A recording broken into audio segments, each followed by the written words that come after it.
नमस्कार, मी प्रशांत कदम. फार क्वचित वेळा असं पाहायला मिळतं की संसदेमध्ये एखादा सदस्य बोलतोय, भाषण करतोय आणि त्याच्या भाषणातल्या एखाद्या मुद्द्याला आक्षेप घेण्यासाठी स्वतः पंतप्रधान उठलेत. आज हे चित्र लोकसभेमध्ये पाहायला मिळालं. पंतप्रधान नरेंद्र मोदी यांनी विरोधी पक्षनेता राहुल गांधी यांच्या भाषणाला पहिला आक्षेप नोंदवला. राहुल गांधी जे बोलत होते ते बहुधा इतकं लागलं की ज्याच्यामुळं स्वतः पंतप्रधानांना उठावं लागलं. विरोधी पक्षनेता म्हणून राहुल गांधींचं हे पहिलं भाषण होतं आणि या पहिल्याच भाषणामध्ये प्रचंड गदारोळ आज पाहायला मिळाला आणि या भाषणाची चर्चा पुढचे काही काळ होणार आहे. काय काय नेमकं घडलं, कुठल्या मुद्द्यांवरती नेमका आक्षेप नोंदवला गेलेला होता, काय इंटरेस्टिंग घडामोडी घडल्या, हे आपण या व्हिडिओमधनं समजून घेणार आहोत. खरं तर विरोधी पक्षनेता म्हणून राहुल गांधींनी आपल्या भाषणाची सुरुवात भगवान शंकराचं चित्र दाखवून सुरू केलेली होती.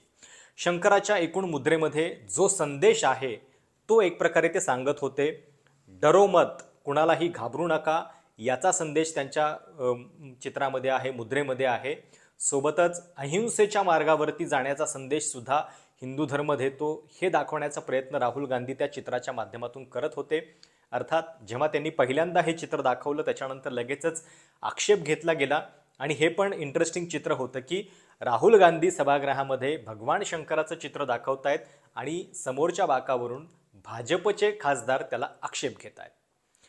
या निवडणुकीमध्ये हिंदू धर्मानं सांगितलेल्या खरा अर्थ जो आहे त्याचं आम्ही पालन केलं हे राहुल गांधींना सांगायचं होतं. सोबतच काँग्रेसचा जो हात आहे, निवडणूक चिन्ह आहे, त्याच्यामध्ये अभय मुद्रा दडलेली आहे आणि या अभय मुद्रेचा प्रत्येकच धर्मामध्ये कसा संबंध आहे. इस्लाममध्ये सुद्धा नमाज पढताना ही मुद्रा असते. सोबतच गुरु नानकांच्या फोटोमध्ये सुद्धा असा हात आहे.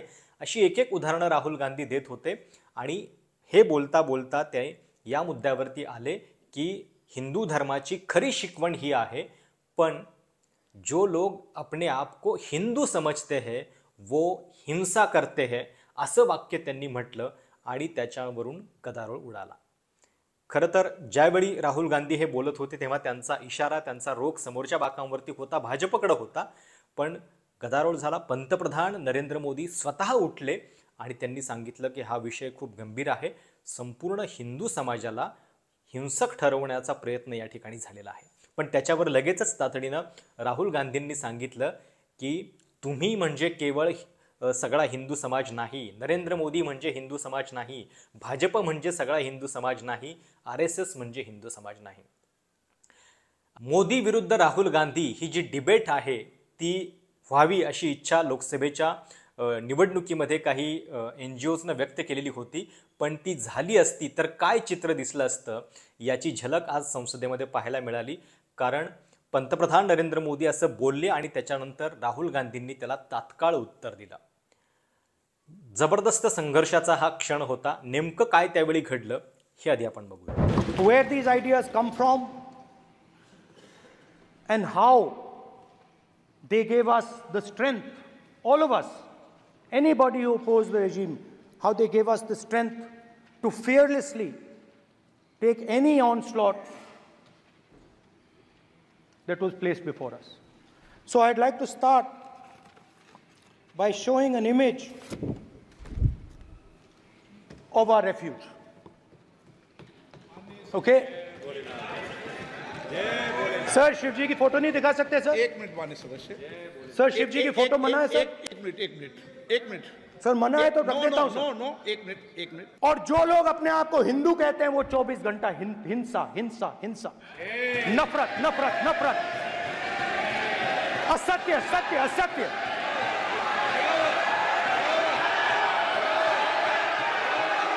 आप हिंदू हो ही नहीं.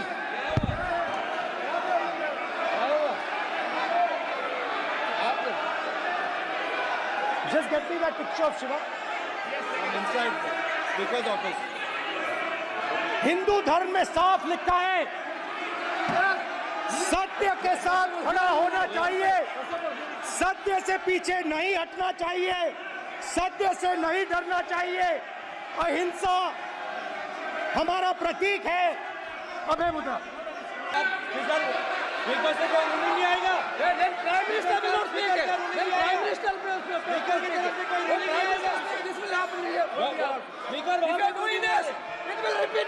भाई भाई भाई सुनो सुनो माननीय ये आप बात समझिए, आप बात समझिए। ये इसलिए चिल्ला रहे हैं क्योंकि तीर जाके दिल में लगा है, दिल में जाके तीर लगा है, इसलिए ये चिल्ला रहे हैं। देखो चुप हो गए, देखिए स्पीकर सर चुप हो गए सब।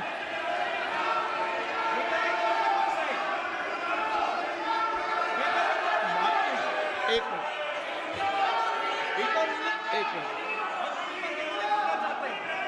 माननीय आप प्रतिपक्ष के नेता हैं, किसी की भावनाओं को ठेस नहीं पहुंचे सर मुझे चर्चा बोलने में दीजिए। ध्यान रखना चाहिए। ये जो ये विषय बहुत गंभीर है। पूरे हिंदू समाज को हिंसक कहना ये गंभीर विषय है। बीजेपी को आपको नहीं, नरेंद्र मोदी जी पूरा हिंदू समाज नहीं है, बीजेपी पूरा हिंदू समाज नहीं है, आरएसएस पूरा हिंदू समाज नहीं है।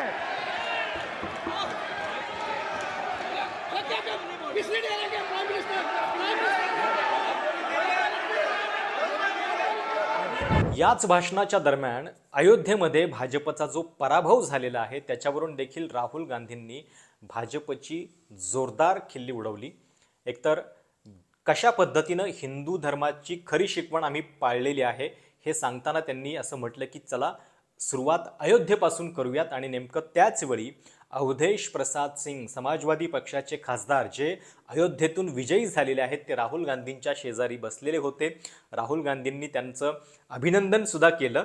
साहजिक आहे की या सगळ्यामुळं भाजपच्या नाकाला मिरच्या झोंबल्या आणि त्याच्यानंतर पुन्हा केंद्रीय गृहमंत्री अमित शहा यांनी सुद्धा राहुल गांधींच्या वर्तनावरती आक्षेप नोंदवला। सगळ्या नियमांचे पालन जे आहे ते राहुल गांधींच्याकडनं होत नाहीये, सगळे नियम ते पायदळी तुडवतायत हे सांगण्याचा प्रयत्न अमित शहांनी केला। नेमकं त्यावेळी काय घडलं ते बघूया। कहां तक इन लोगों ने डर फैला दिया। मैं आपको अयोध्या से शुरू करता हूं। सर नमस्कार। शाबाश। अयोध्या ने आपको मैसेज भेजा, अयोध्या ने राम भगवान। मेरा व्यवस्था का सवाल है।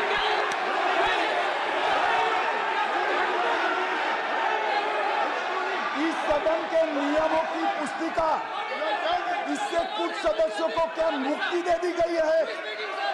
आपके गाइडेंस के बाद भी बार बार तस्वीर बताना, पूरे बीजेपी को हिंसा कर रही है ऐसे कहना, खड़े होकर एक दूसरे के बीच में हस्तधून करना, सारे नियम इनको लागू नहीं होते हैं।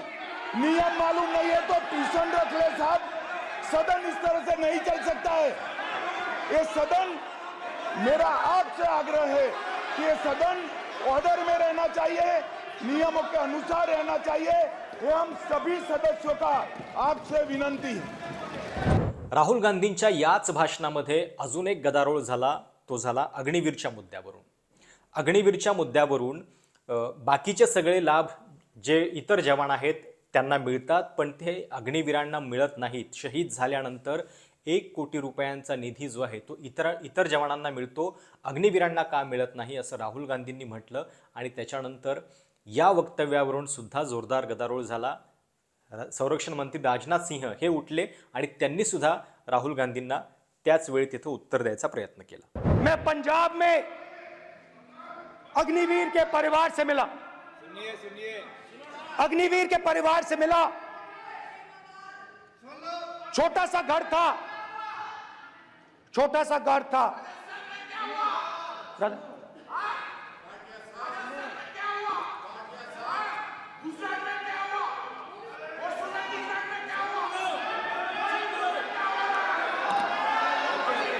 ठीक है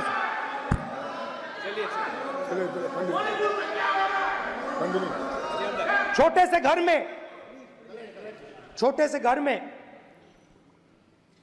अग्निवीर शहीद हुआ, लैंडमाइन ब्लास्ट में शहीद हुआ।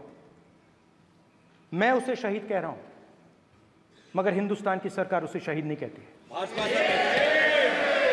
नरेंद्र मोदी उसे शहीद नहीं कहते हैं। नरेंद्र मोदी उसे अग्निवीर कहते हैं। उस घर को पेंशन नहीं मिलेगी, उस घर को कॉम्पनसेशन नहीं मिलेगी, शहीद का दर्जा नहीं मिलेगा। और बेचारे बैठे हुए थे, 3 बहनें थी, एक साथ बैठी हुई थी, रो रही थी। आम जवान को पेंशन मिलेगी, जरूर दुख होगा, मगर हिंदुस्तान की सरकार आम जवान की मदद करेगी। मगर अग्निवीर को जवान नहीं कहा जा सकता। अग्निवीर यूज एंड थ्रो मजदूर है। और आप उससे कहते हो, उसको आप 6 महीने की ट्रेनिंग देते हो, 6 महीने की ट्रेनिंग देते हो। दूसरी तरफ चाइना के जवान को 5 साल की ट्रेनिंग मिलती है, राइफल लेकर उसके सामने खड़ा कर देते हो, उसके दिल में भय पैदा करते हो। एक जवान और दूसरे जवान के बीच में फूट डालते हो कि एक को पेंशन मिलेगी, एक को शहीद का दर्जा मिलेगा, दूसरे को नहीं मिलेगा। और फिर अपने आप को देशभक्त कहते हो। ये कैसे देशभक्त हैं?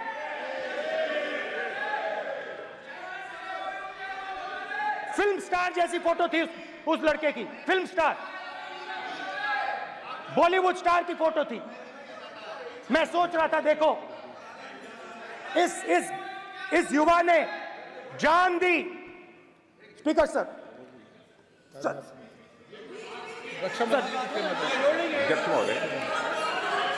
अध्यक्ष महोदय, एक आदमी सब पर भारी। अध्यक्ष महोदय, मैं नेता प्रतिपक्ष से अनुरोध करना चाहूंगा, गलत बयानी करके सदन को गुमराह करने की कोशिश। गलत नहीं है सर, गलत नहीं है सर। लेना चाहता हूं कि युद्ध के दौरान अथवा सीमाओं की सुरक्षा के दौरान यदि हमारा कोई अग्निवीर का जवान शहीद होता है तो उसके 1 करोड़ रुपए की धनराशि सहायता के रूप में उसके परिवार को मुहैया कराई जाती है।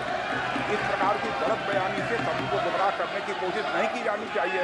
संसद में अध्यक्ष, राहुल गांधींच्या या भाषणामध्ये प्रचंड टोलेबाजी होती। भाजप गुजरातमधून निवडणूक हारणार आहे हे लिहून घ्या, इंडिया आघाडी तुम्हाला तिथं पराभूत करेल, हे सुद्धा आजच्या भाषणामध्ये राहुल गांधींनी ऐकवलं। आणि सोबतच नीटच्या परीक्षेवरून जो सगळा गदारोळ सुरू आहे त्याच्यामध्ये केवळ श्रीमंत विद्यार्थ्यांनाच फायदा व्हावा या दृष्टीनं हा सगळा गदारोळ झालेला आहे का याच्याकडे सुद्धा त्यांनी लक्ष वेधलं। और आपको गुजरात में हराएंगे इस बार।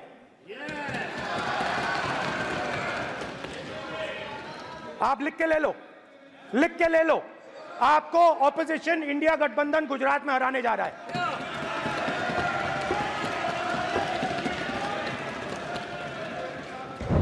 प्रोफेशनल एग्जाम्स को आपने कमर्शियल एग्जाम्स में बदल दिया है। NEET is not a professional exam, NEET is a commercial exam. NEET में एक स्टूडेंट टॉपर हो सकता है, एक्सेलेंट स्टूडेंट हो सकता है, मगर अगर आप उसके पास पैसा नहीं है मेडिकल कॉलेज में नहीं जा सकता। सिंपल सी बात है। नीट का पास मार्क 22% है। वो पूरा का पूरा एग्जाम, सर एजुकेशन मिनिस्टर पूरा का पूरा एग्जाम अमीर बच्चों के लिए बनाया गया है। कोटा में पूरे के पूरे एग्जाम को आपने सेंट्रलाइज किया। हजारों करोड़ रुपए बन रहे हैं, हजारों करोड़ रुपए बन रहे हैं। और कमर्शियल पेपर जो आपने बना रखे हैं, कमर्शियल एग्जाम्स, 7 साल में 70 बार पेपर लीक। प्रेसिडेंट्स एड्रेस में ना नीट की बात होगी, ना अग्निवीर की बात होगी, ये बातें नहीं होंगी। और हमने कहा, हम स्पीकर सर, हमने कहा कि 1 दिन का डिस्कशन अलाउ कर दीजिए। हम आपके साथ खड़े होकर इसको रिजॉल्व करना चाहते हैं। इंस्टीट्यूशनल फेलियर है, हम आपकी मदद करना चाहते हैं, रिजॉल्व करना चाहते हैं। सरकार कहती है नहीं, डिस्कशन नहीं होगा, भविष्य का डिस्कशन हो ही नहीं सकता। तो ये हालत है। जहां भी ये देखते हैं, ये सोचते हैं कि भाई भय कैसे पैदा करें। खरं तर या भाषणाचं एक सगळ्यात महत्त्वपूर्ण वैशिष्ट्य हे होतं की भाजप म्हणजे केवळ सगळा हिंदू समाज नाही हे सांगण्याचा प्रयत्न थेट संसदेमध्ये सभागृहामध्ये झालेला आहे। विरोधी पक्षनेता म्हणून राहुल गांधी जेव्हा या पदावरती आले त्याच्यानंतर नेमका काय बदल घडतो याची झलक पहिल्याच दिवशी पाहायला मिळाली। एरवी राहुल गांधी जेव्हा संसदेत बोलायचे फार क्वचित वेळा त्यांचं भाषण ऐकण्यासाठी पंतप्रधान मोदी सभागृहामध्ये असायचे, पण आता संकेतानुसार विरोधी पक्षनेत्याचं भाषण जे आहे ते मोदींना किंवा पंतप्रधानांना हे ऐकावं लागतं आणि त्याच दृष्टीनं आता जेव्हा जेव्हा विरोधी पक्षनेता अशा महत्त्वाच्या मुद्द्यांवरती बोलेल तेव्हा समोर पंतप्रधान मोदींना बसून ते भाषण जे आहे ते ऐकावं सुद्धा लागणार आहे। आज या पहिल्याच भाषणामध्ये इतक्या ठिणग्या ज्या आहेत त्या पडलेल्या आहेत आणि एरवी विरोधी पक्षनेता काही विधानं करत असेल तर त्याला इतक्या बारकाईनं सत्ताधारी पक्ष ऐकत नसतो, पण आता राहुल गांधी विरोधी पक्षनेते आहेत आणि त्यामुळं त्यांच्या प्रत्येक विधानाला अगदी कानात तेल ओतून सत्ताधारी बाकावरून निरीक्षण केलं जातंय, त्याची पडताळणी केली जाते आणि त्यामुळं हा असा भडका जो आहे तो आपल्याला कदाचित पुढच्या काही दिवसामध्ये सातत्यानं पाहायला मिळू शकतो।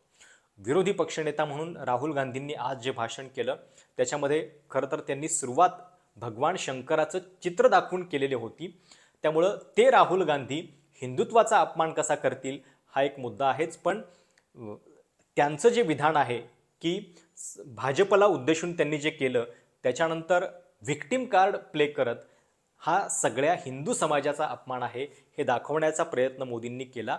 पण याच्यातली इंटरेस्टिंग आणि लक्षणीय गोष्ट ही होती की हा बचाव स्वतः मोदींना उठून करावा लागला। पहिला बचाव मोदींनी केला आणि त्याच्यानंतर मग बाकीचे मंत्री जे आहेत ते बोलू लागले। विरोधी पक्षनेता म्हणून राहुल गांधींचं हे भाषण तुम्हाला कसं वाटलं आणि विरोधी पक्षनेता म्हणून त्यांनी ही जबाबदारी स्वीकारणं योग्य होतं की नाही? तुमच्या काय कमेंट्स आहेत? प्रतिक्रिया जरूर कळवा। चॅनल सबस्क्राईब करायला देखील विसरू नका। धन्यवाद।